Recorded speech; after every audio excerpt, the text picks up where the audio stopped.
New cards, PogChamp. New cards, PogChamp. So, new stuff has been released into the TCG. We're going to talk about that. But firstly, we're going to talk about this. They made Master Duel good. We're going to play this momentarily, but the short of it is there is a 3-day or a 1-day, I think, tryout duel, which if you're unfamiliar is they're like mini events that reward you with 1 pack, and they're following it on TCG regulations, which means a significant number of changes, but most importantly, no Max C. Oh my God, thank God.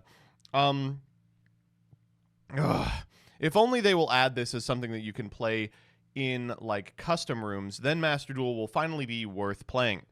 The problem, of course, is still the Master Duel is 6 months behind the TCG and the OCG, so it's not a really effective simulator, especially for practice. But who knows? Maybe Konami will surprise us and Dia Bellstar will come out next set instead of 3 months from now. Experience a world without Maxi. Oh, and they banned all these dog shit cards that are... Wait, why is Cyberjar forbidden? Isn't Cyberjar legal in the TCG? They just didn't want to make. They didn't want you to be able to figure it out. They were like, "Oh, we don't want to have to code 123 go into it." They forgore? Yeah, I think so. Next up, additional details about Duelists of Brilliance. All right, so this is the the set after Lead. So this is going to be the light set. It is the light attribute set. What do you think is going to be in this? I've seen people like combing some of the polls that they did previously, and I think it's all but guaranteed that it's going to include Trickstar and Star Seraph. I don't think it'll be like Blue Eyes. I don't think it'll be Ojama, because they can print those at any time, and they do constantly. They're always printing that shit. I think that the other thing they are going to put in here is going to be Armatos Legio. Fingers crossed. I think it's going to be Armatos Legio. No, realistically, I think it's going to be what's it called? Arcana Force. I think Arcana Force is like ripe for a series of cards that fundamentally change the archetype's identity. They're cool. You're such a Vrains freak for even thinking of that. What the fuck? The last one of these, every one of these so far has had a stupid Vrains archetype in it, right? We had Soul Burners, Salamangrates. We had Earth Ignisters, G Golems. Give us the drones. That's going to be in the Legendary Duelist series, Obama. All right, let's see what else we got. All right, Phantom Nightmare is now all the way out. We're 4 days behind on this, but that's just because we do new cards on Tuesday. So I do want to talk about a significant number of them. So first and foremost, big fan of the fact that the Goblin cards were localized in a really good way. I appreciate that they kept Big Gabonga. That's the most important thing to me. EMP Meow Mine is kind of fucked up. Wasn't it supposed to be called like Meow Grenade? But whatever. Meow Mine works.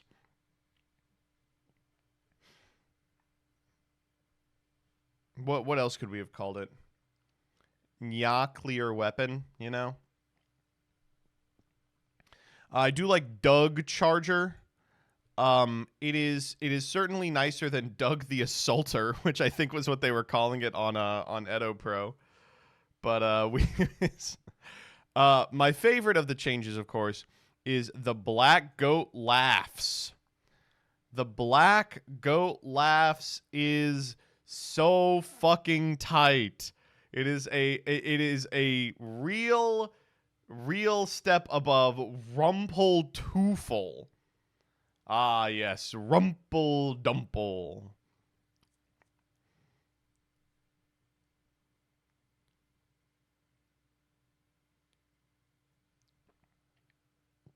Oh, it's Teufel? Oh, well, never mind. In that case, it's great. I will say it's really been a great day for the content creators in this space who are African American. Because as soon as this card was revealed, I saw every single person quote tweet this and say, "Hey, they named a card after me." And a joke that I will continue to giggle at for the next couple of months. Let's see what else we got.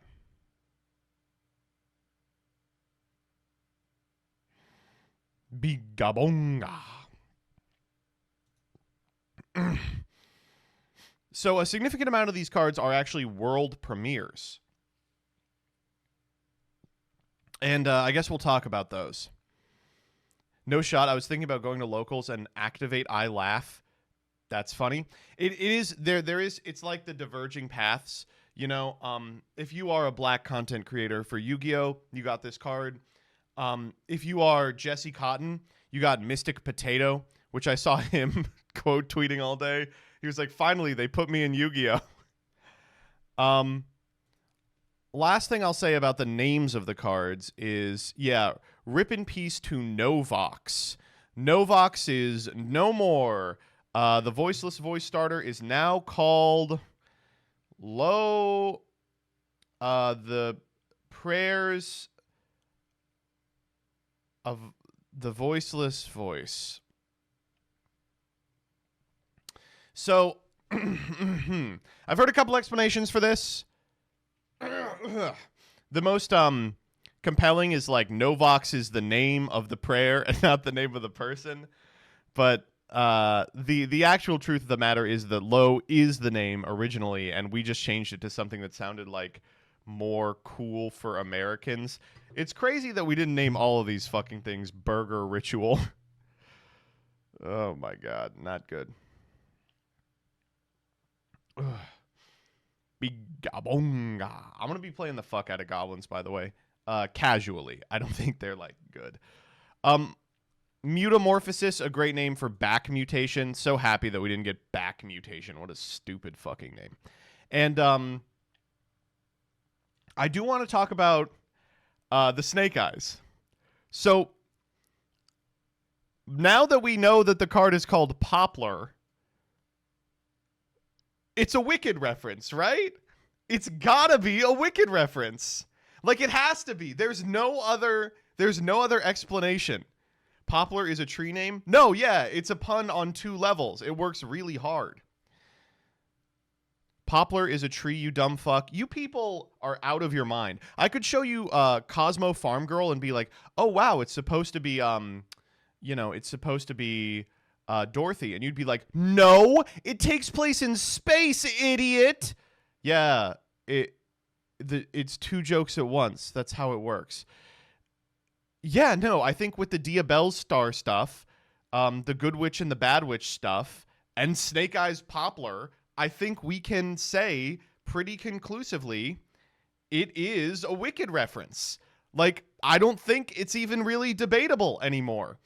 To the designer at Yu-Gi-Oh, who is like gay and a Westaboo, we appreciate your service. Thanks for Cosmos. Thanks for the Diabelle Star stuff. We'll keep eating that slop. You have saved Yu-Gi-Oh. You have truly saved it. This is Delulu. You're legitimately. I don't know what to tell you. If you don't see the new Diabelle stuff and immediately recognize that it's a Wicked reference, you're dumb. You're stupid. You're uncultured. You're straight. There's nothing else I can say about it than that. He's not being serious about this. I am.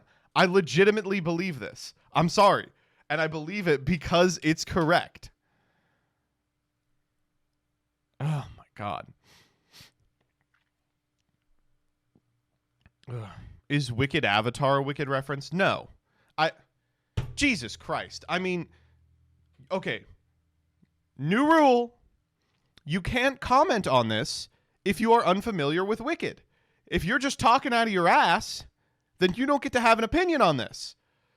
It's Applebee's all over again. No, it's not Applebee's all over again. This would be like if you walked into Applebee's and they shot you in the head. And King Scarlet was like, "I love going to Applebee's." And then I could go, "You've never been to Applebee's because if you walk in, they shoot you in the head." Okay, let's watch Wicked. We'll watch Wicked right now.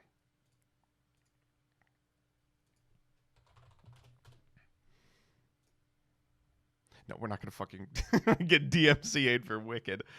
All right, next up. The imported cards. Okay, we got a bunch of cool little cards with fun new names. Here's we got Three-Eyed Ghost. This card sucks balls. You can send this card from your field to the graveyard, add a level 10 dark monster from your deck to your hand. I have no idea what this is supposed to be for. I imagine it was used in the anime to search fucking Zushin or something. Next up. Mystic Potato. This card's very funny. If this card on the field is destroyed by a card effect and sent to the graveyard, you can special summon a dark monster with 1500 or less attack from your deck in attack position, except Mystic Potato. It's the opposite of Mystic Tomato, which makes it unplayable because it's hard for you to trigger on your own. Not that Mystic Tomato is particularly good. What we have to talk about, of course, is what's going on there at the bottom of the card. I've seen many different interpretations. This could be his like Family Guy style butt chin. It could be his actual butt. It could be his balls. And it could be his Patatussi. Time will tell when we get support cards for this. Junk Dragonet. If you control a Synchro monster, you can special summon this card from your hand.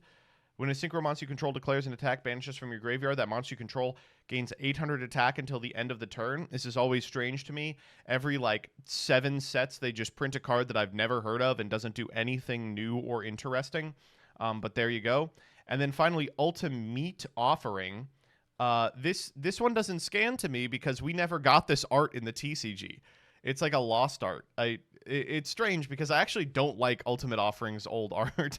But during your main phase, you can pay 1,000 life points. You can conduct up to 3 normal summons or sets this turn, not just 1. During your opponent's battle phase, you can pay 500, normal summon 1 monster. It's like a bad fixed version of Ultimate Offering, but Ultimate Offering is already a bad card. Is it still on the list? It's one of those cards that, if it came off the list, it would enable a really specifically annoying deck, but wouldn't break anything, probably. Flu. You know what's funny? This wouldn't even be the best card in Flu that gives you 3 normal summons this turn instead of 1. Ugh. All right. Next up. Okay, here are the premieres. Enter the digital age with new psychic support. Okay, so we are making a new Tri-Brigade for every single assemblage of attributes. We've got Tri-Brigade, we've got Transcendosaurus, we've got, what's the fucking new one? Raijin, Rungulus, Rika. And now we have the, processors. It's Psychic, Machines, and Cybers. Psychic, Machines, and Cybers. I gotta say, these 3 make sense together. There's some of them where I'm like, I don't understand why that's a part of it, but Psychic, Machines, Cybers, pretty much all the same thing. Just vaguely technological, It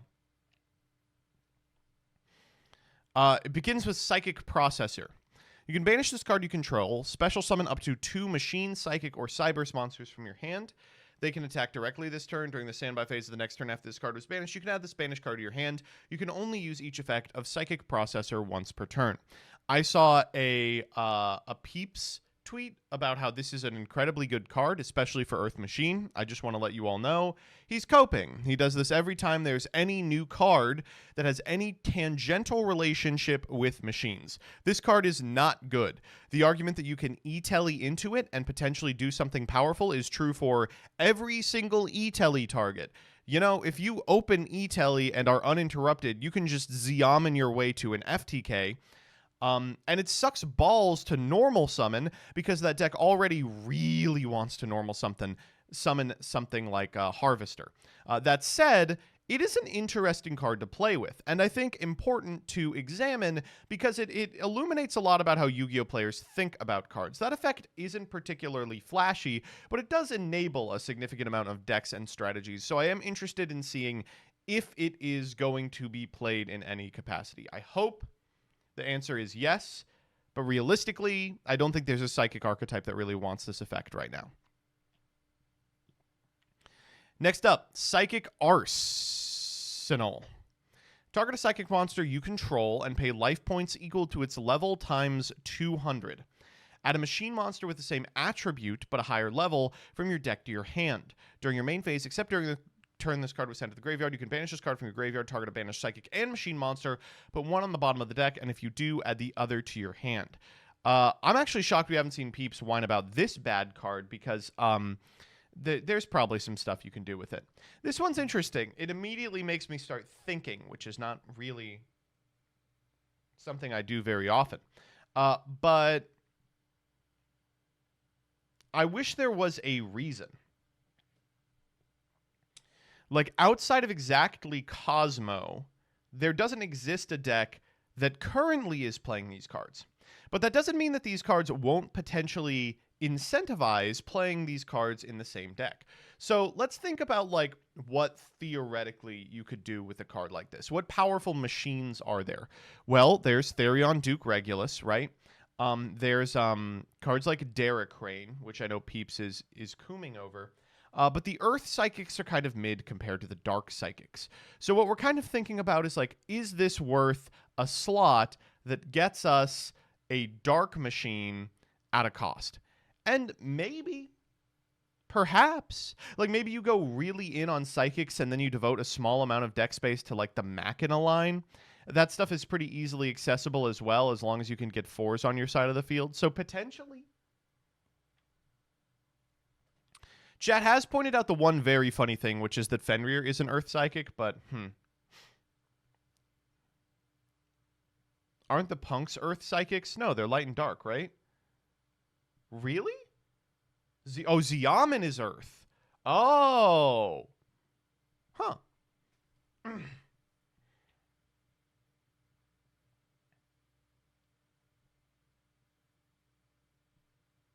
Interesting. Maybe. And finally, we have Emergency Apport.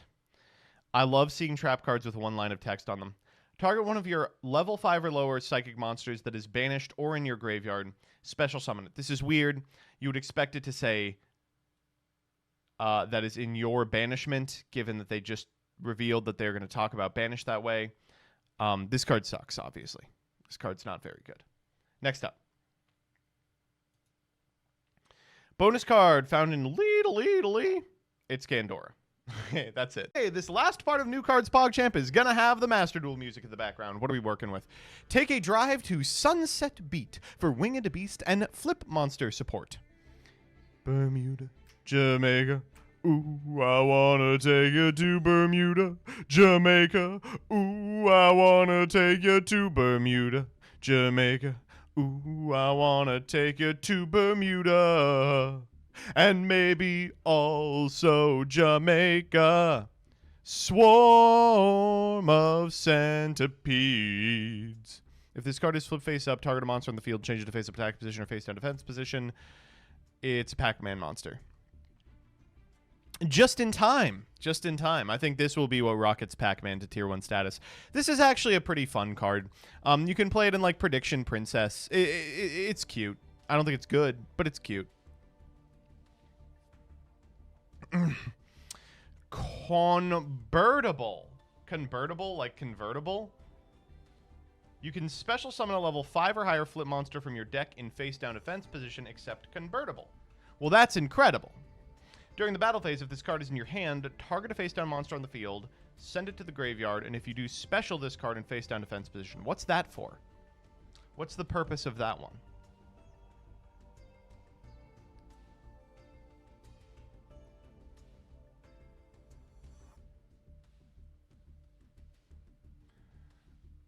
I think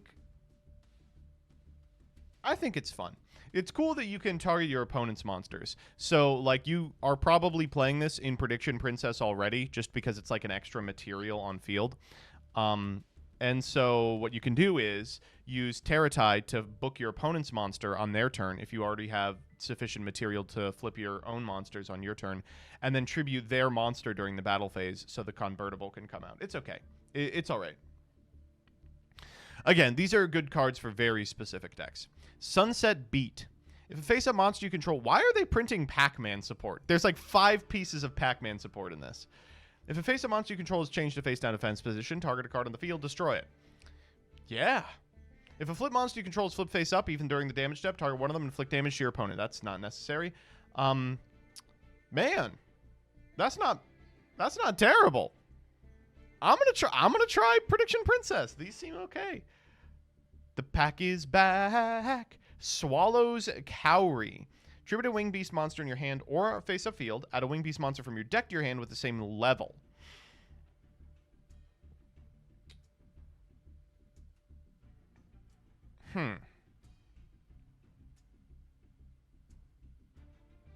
This is legitimately flu support, right? This is like crazy flu support too.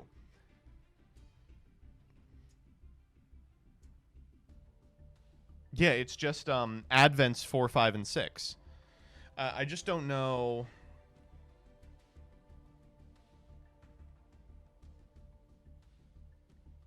I'm like, I don't know if that's what the deck needs. No, it totally is. Huh. So now the only thing that beats flu is exactly Ash Blossom. CJ says, it'll be good in Master Duel, but not in the TCG. Well, that's what happens when you have 4 legal flu cards.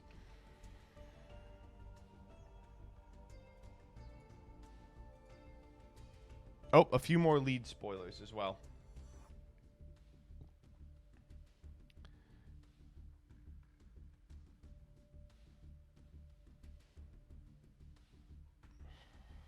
Okay, what have we not done? Ashen. Tantrum.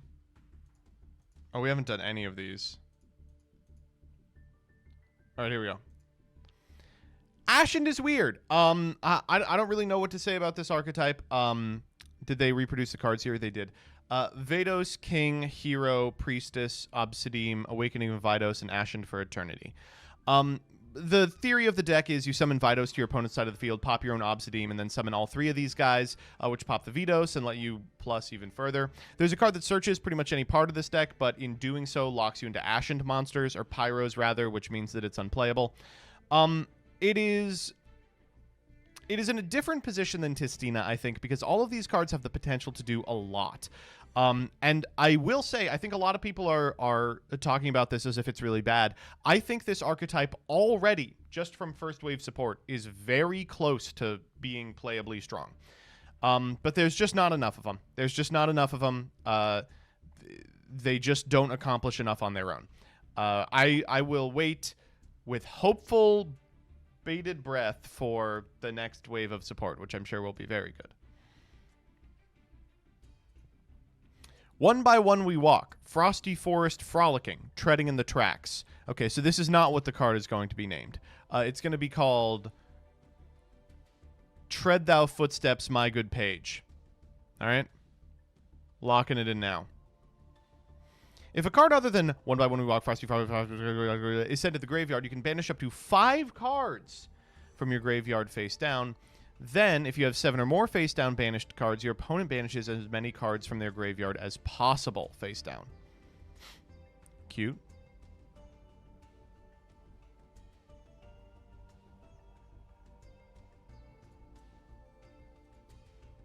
Walking in a Winter Wonderland. That's probably what it'll be called. Tantrum Throwing Tyke throws hands with the graveyard. Once per chain, if the activation of a card or effect is negated, you can attach a card from each graveyard to this card as material. Gains effects based on the number of materials attached to it. Gains 700 attack and defense for each material attached to it. Cannot be destroyed by battle or card effects. You can detach 4 to destroy all cards on the field. So, people have correctly pointed out this card is a little crying baby whose tantrum becomes more destructive the more times someone negates their cards. We have finally located the Yugi Boomer card. This card's not good, but it is a very fun statement. Freezing Fire. Okay, I guess we are just spitting on the image of the burning bush, which is fine. Level 3 Fire Pyro Effect Monster. This is going to be called, like, Soggy Shrub in the TCG. If each player gains life points, you can special summon this. If either player gains life points, special this from your hand. If either player gains life points while this monster is on the field, you can make either player gain 1,000 life points. Bad, not good. It's an anti-time card. Ugh. No. And it doesn't work the way you want. Where there's a will, there's a way. Out. God, I hope that is what it's called. During the main phase, the turn player can excavate cards from the top of their deck up to the number of cards their opponent controls, and if they do, add one of them to their hand. Put the rest and one card from their hand at the bottom of the deck in any order. Once per turn during the end phase, if the turn player excavated 9 or more cards with this card's effect this turn, shuffle all cards on their opponent's field and graveyard into the deck. This card is so fucking sick. So... Unfortunately, I think that second effect is just not going to be playable. I think people misunderstand just how many cards a full setup includes, and the answer is like 6. It's not 9. That first effect is super strong. It gives you duality for like 7, provided your opponent has set up even a meager board.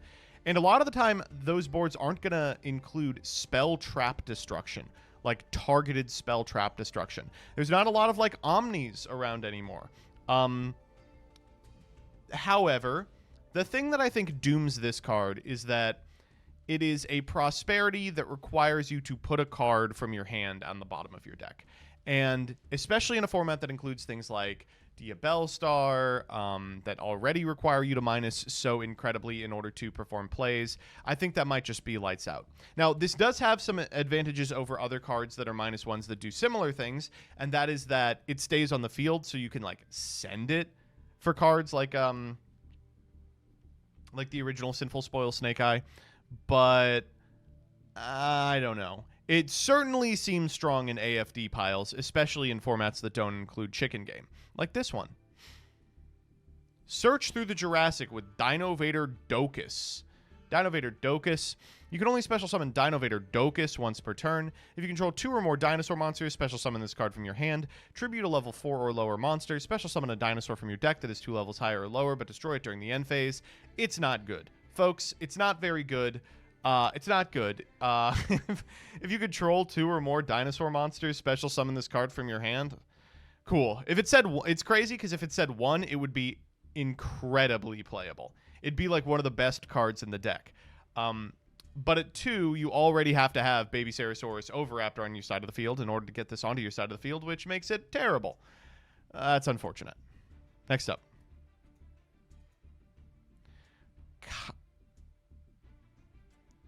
Keklos, the Circular Fairy. Oh, we're going to have to find a better name for that.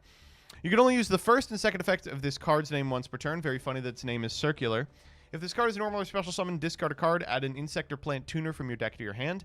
If an insect or plant synchro is summoned while this card is in your graveyard, special this card, but banish it when it leaves the field. This card is crazy. This card is unbelievable. Unfortunately, I don't know what you play it in. What, like fucking Bee Trooper? Oh, man.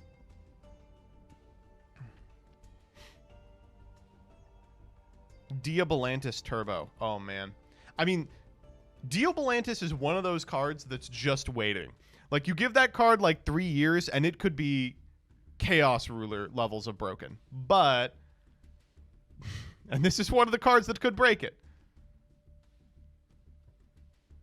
Tri-type Insect Plant. The upside of the Tri-type Insect Plant deck, too, is that it does discard cards from hand, which would put it in the graveyard and mean that it could be special summoned without its cost. But I don't know how adept that deck is at making synchros.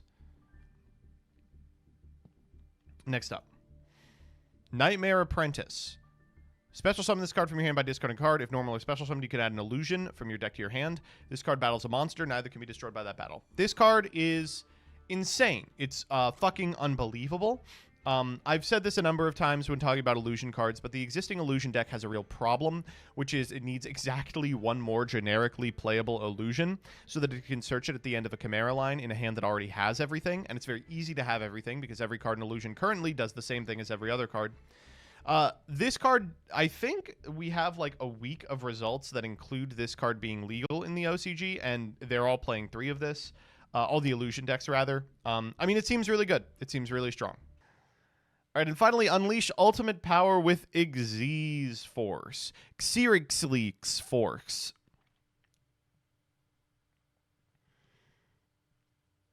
Okay, this is a normal spell card, and if you haven't seen my short about the new zone... New zone? Send an Exes card from your deck to the graveyard, except Exes Force. And if you're unfamiliar with the targets for that, there's a lot of them. Or if an Exes monster is on the field that has an Exes monster's material, you can add the Exes card to your hand instead. During your main phase, except the turn this card is sent to the graveyard, banish this card from your graveyard. Detach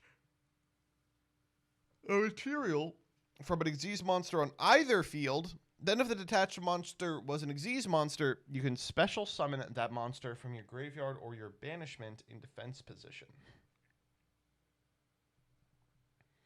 This card's really cool.